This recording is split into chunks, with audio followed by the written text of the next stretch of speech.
જય શ્રી કૃષ્ણ મિત્રો, આ વિડીયોમાં સાંભળશું શ્રાવણ માસના પહેલા શુક્રવારથી શરૂ થતું માં જીવંતિકામાના વ્રતની વિધિ, તેનું મહાત્મ્ય અને કથા વાર્તા। આદિ વ્યાધિ ઉપાધિ હરનાર, બાળકોને દીર્ઘ આયુષ્ય આપનાર, અંધારે અંજવાળે દેશમાં કે પરદેશમાં જ્યાં હોય ત્યાં તેના બાળકોનું માં જીવંતિકામાં રક્ષા કરે છે એવું રીતિ સિદ્ધિ આપનારું ચમત્કારિક આ વ્રત છે। પુત્રની માતા પોતાના પુત્રના દીર્ઘાયુષ્ય માટે આ વ્રત કરે છે, તેથી તેને સંજીવની વ્રત પણ કહેવામાં આવે છે।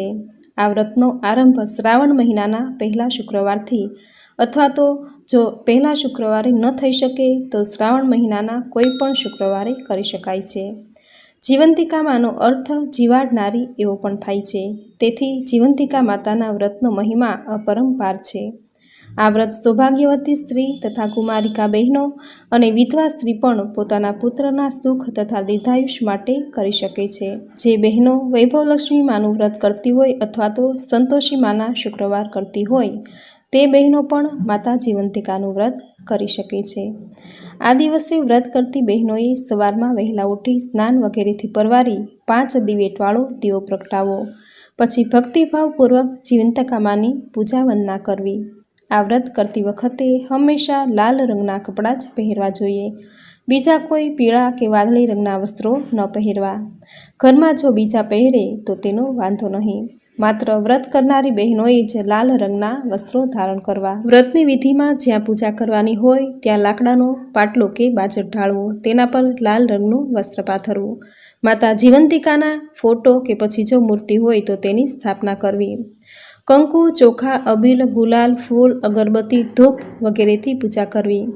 નૈવેદ્યમાં માતાને લાપસી ધરાવવી। આ બધી જ ચીજ વસ્તુમાં મોટે ભાગે લાલ રંગનો જ ઉપયોગ થાય તેની ખાસ કાળજી રાખવી। મહાપ્રસાદમાં ઘી સાકરનો કંસાર બનાવવો, પછી જીવંતિકા માતાની પૂજા અર્ચના કરવી અને માતાની આગળ પોતાનો ખોળો પાથરી પોતાની જે કંઈ ભૂલ થઈ હોય તો તેને ક્ષમા માંગવી। સાચા મનથી કરેલી પ્રાર્થના માતાજી જરૂર સાંભળે છે અને પોતાના ભક્તોને તે હંમેશા સહાય કરે છે, પરંતુ જીવનમાં ફરીથી કદી ભૂલ ન થાય તેનું ખાસ ધ્યાન રાખવું। પુત્રવાળી બહેનોએ માતાને પ્રાર્થના કરીને કહેવું કે હે જીવંતિકામાં, તું જ જીવાડનારી છે, તેથી તું મારા બાળકોને તારા પોતાના સમજીને તેનું ડગલે ને પગલે હર હંમેશા અંધારે અંજવાળે દરેક પરિસ્થિતિમાં રક્ષણ કરજે। કુંવારી બહેનો પણ સારા યોગ્ય વરની પ્રાપ્તિ માટે માતા જીવંતિકાનું વ્રત કરી શકે છે, તેમણે પણ માતાજીની શ્રદ્ધાપૂર્વક ભક્તિ કરવી। વિધવા બહેનો પણ પોતાના પુત્રના દીર્ઘાયુષ્ય માટે જીવંતિકા માતાનું વ્રત કરે છે, તેમ કરવાથી તેના ઘરમાં સુખ, સંપત્તિ અને સમૃદ્ધિમાં વધારો થાય છે। માતાજીને ધરાવેલો કંસાર પ્રસાદ સ્વરૂપે આખા દિવસમાં પોતે એકવાર જમી લેવો। એકટાણું ઉપવાસ કરવો। ઉપવાસ દરમિયાન ફરાળી વસ્તુ લઈ શકાય, દૂધ, ફળ, મોરૈયો વગેરે લઈ શકાય। આ ઉપરાંત વ્રતના દિવસે રાત્રિ જાગરણ કરવું। ભલે આખી રાતનું જાગરણ ન થઈ શકે પણ રાત્રિના 12 વાગ્યા સુધી જાગરણ કરીને વ્રતની વિધિ કરી શકાય છે।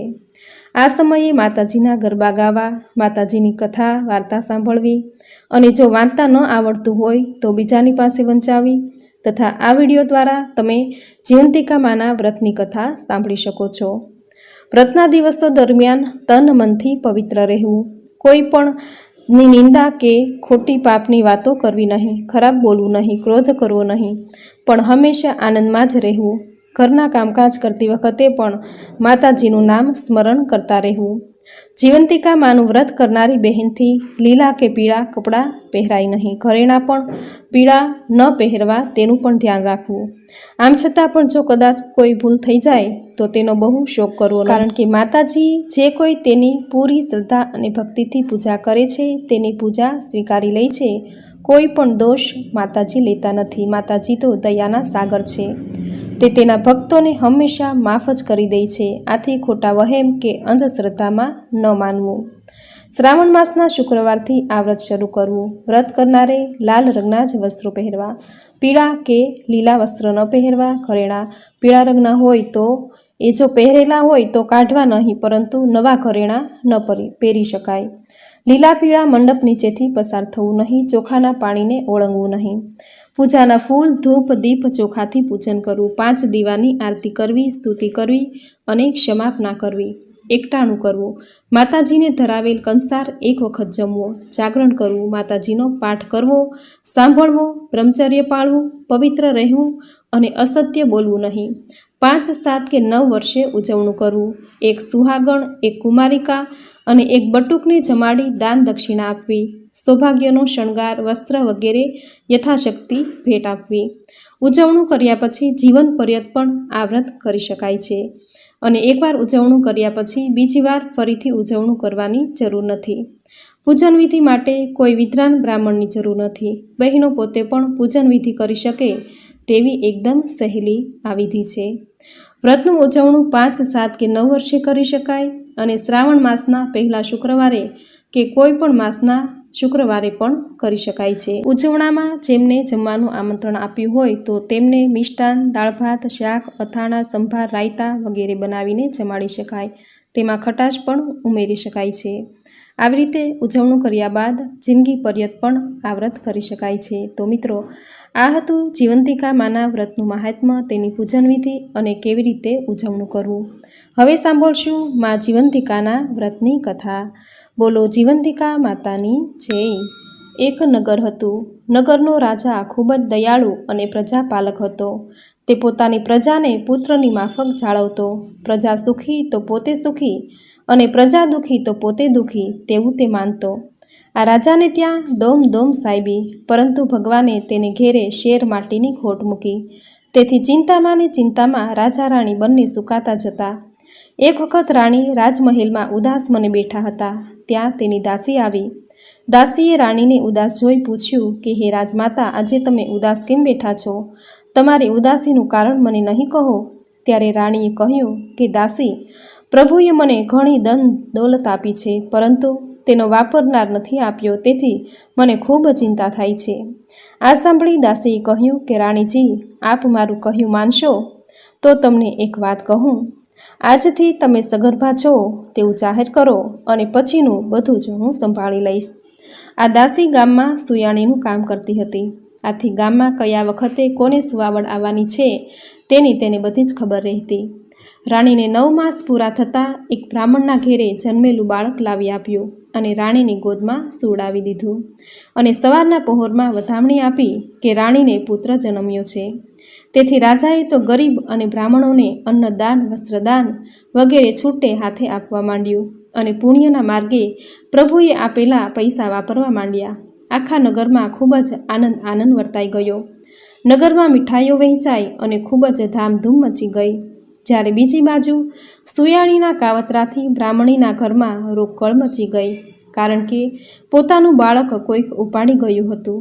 પરંતુ આ બ્રાહ્મણી માતા જીવંતિકામાનું વ્રત કરતી હોવાથી મા જીવંતિકાએ તેના બાળકનું રક્ષણ કર્યું અને રાજમહેલમાં રોજ આવતા અને બ્રાહ્મણીને પણ વિશ્વાસ હતો કે મારો પુત્ર જ્યાં હશે ત્યાં માતા જીવંતિકા તેનું રક્ષણ જરૂર કરતા હશે.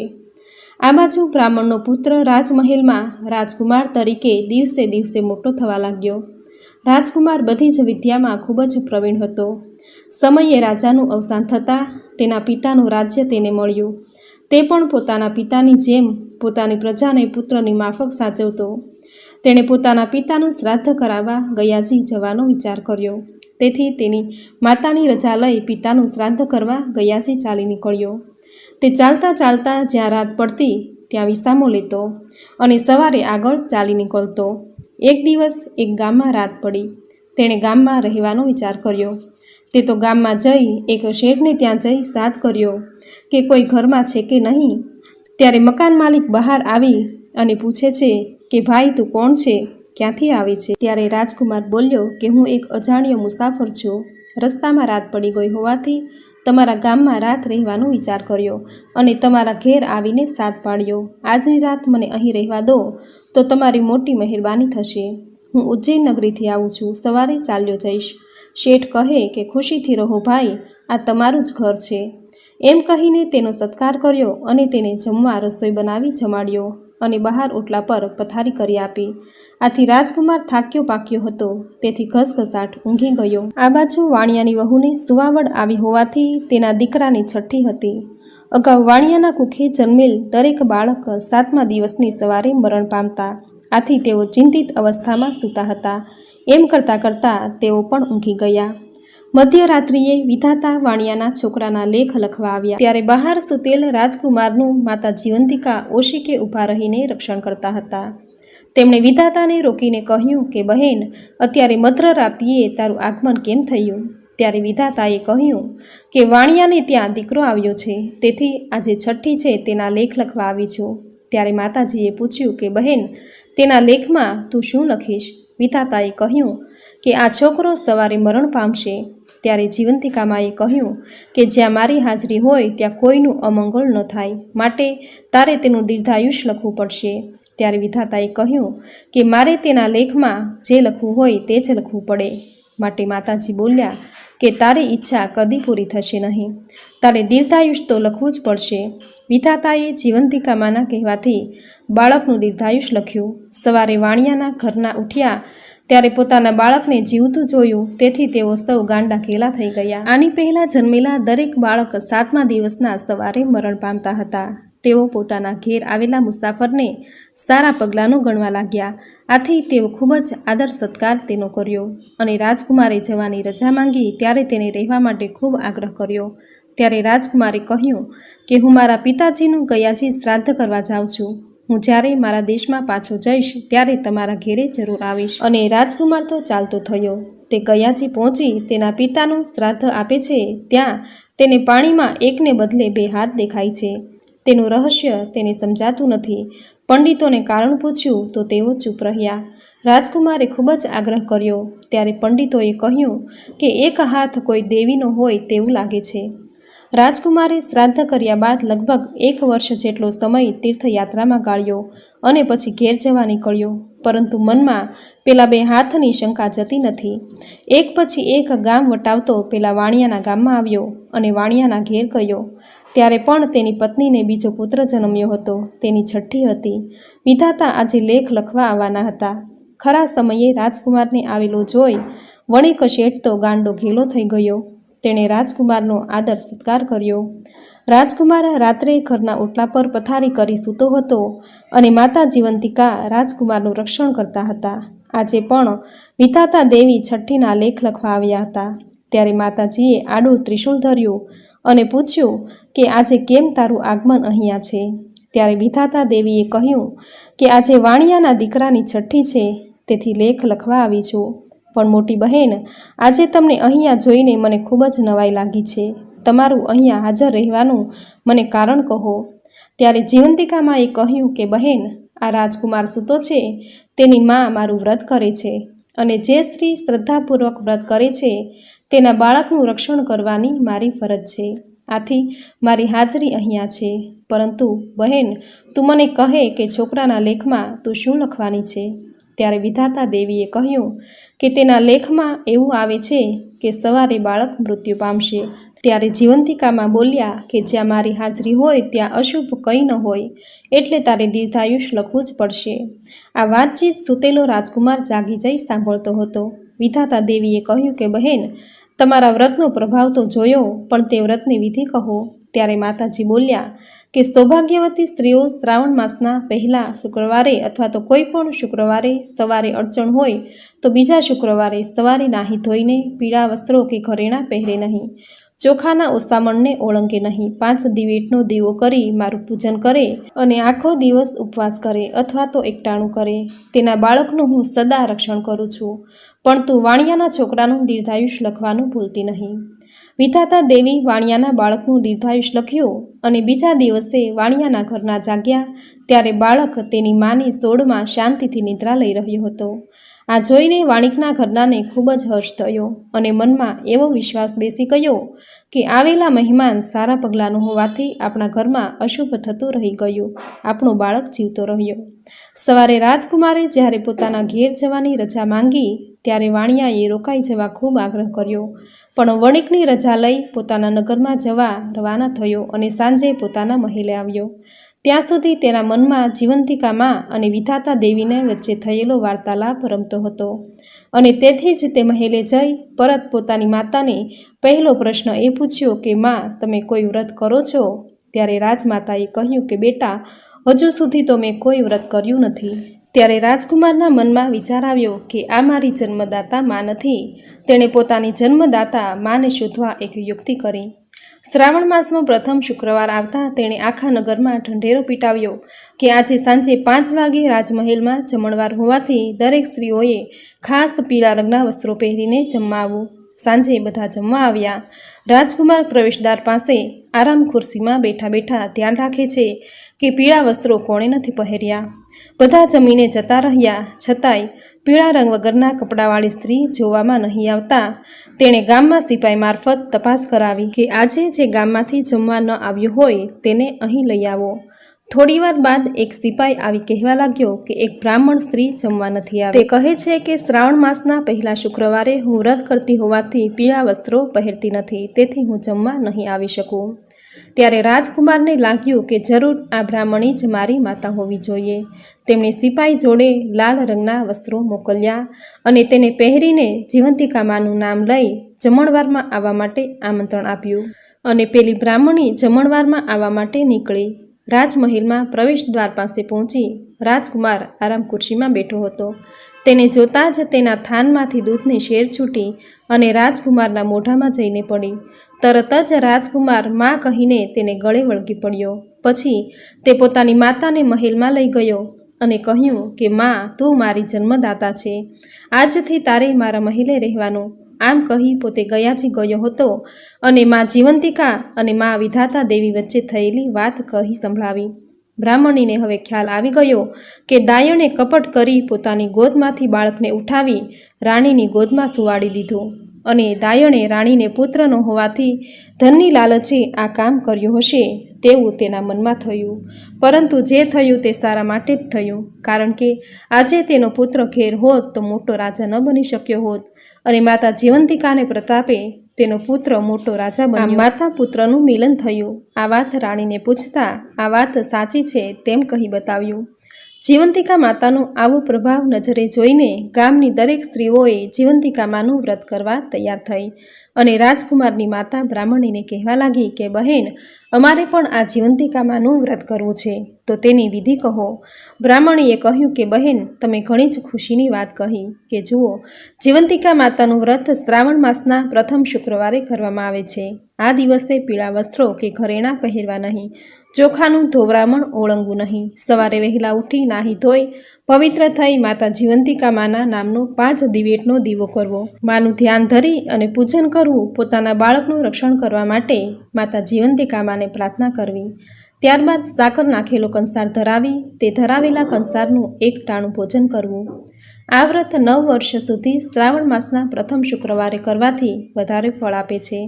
9 વર્ષ બાદ વ્રતનું ઉજવણું કરવું. સ્ત્રી જો પૂર્ણ શ્રદ્ધાથી માં જીવંતિકા માનું વ્રત કરે તો માં તેના બાળકનું હર હંમેશા અંધારે અંજવાળે રક્ષણ કરે છે અને વિખૂટા પડેલા પોતાના સંતાનોને આપોઆપ મળી આવે છે. મારો પુત્ર પણ જીવંતિકા માએ આપોઆપ પાછો મેળવી આપ્યો છે, તે તમે બધા જાણો જ છો. માટે દરેક બહેનોએ જેટલા બને તેટલા શ્રાવણ માસના શુક્રવારે આ વ્રત કરવું. તમારા સર્વેનું કલ્યાણ થશે, તમારા બાળકોની લાંબી આયુષ્ય અને માં જીવંતિકામાં તેની રક્ષા કરશે. ત્યારથી દરેક સ્ત્રીઓએ માં જીવંતિકામાનું વ્રત કરવાનો સંકલ્પ કર્યો અને માં જીવંતિકામાનું વ્રત દરેક શ્રાવણ માસના શુક્રવારે કરવા લાગી. હે જીવંતિકામાં, તમે જેવા બ્રાહ્મણીને ફળ્યા તેવા તમારી આ વાર્તા લખનાર, વ્રત કરનાર, સાંભળનાર, કહેનાર સર્વને ફળજો. સર્વેના બાળકોનું સદા રક્ષણ કરજો. જય જીવંતિકામાં. સંસારે જે નારી મારું વ્રત કરશે તેના સહુ મનના મનોરથ ફળશે. મહાદુઃખ નાશીની દુઃખને ટાળું, વળી તેના બાળકને નિત્ય સંભાળું. ભજે મને ભાવથી જે ચિત્ત જોડી, કરું સિદ્ધ કામ તેના દોડી દોડી. જપે મારું નામ ભરોસો રાખી, રહું તેની પાસે કદી નવ આઘી. લખ્યા લેખ ટાળું, તૂટેલીને સાંધું, પ્રસન્નતા હું પ્રેમથી પારણા બાંધું. જાણે એવી વાત રાજા રળિયાત, થઈ એમ પૂર્ણ મનોરથ માત. ઠામે ઠામ જય જયકાર બોલાયો, જીવંતિકા માતાનો પ્રભાવ ગવાયો. ભલી 1992 સાલ, હોશે ગુણ ગાય કલ્યાણ ગોપાલ. સુણે છંદ પાઠ કરે નિત્ય ભાવે, શિવા તેના સર્વ અમંગળ ટાળે. બોલો જીવંતિકા માની જય. તો મિત્રો, આપણે સાંભળી માં જીવંતિકા માના વ્રતની વિધિ, તેનું મહાત્મ્ય અને કથા વાર્તા. તમે પૂરી શ્રદ્ધાથી અંત સુધી સાંભળી તે માટે ધન્યવાદ. માં જીવંતિકામાં સર્વેના બાળકોની રક્ષા કરે, લાંબી આયુષ્ય આપે, મનોકામના પૂર્ણ કરે તેવી પ્રાર્થના સાથે આપ સૌને મારા જય શ્રી કૃષ્ણ.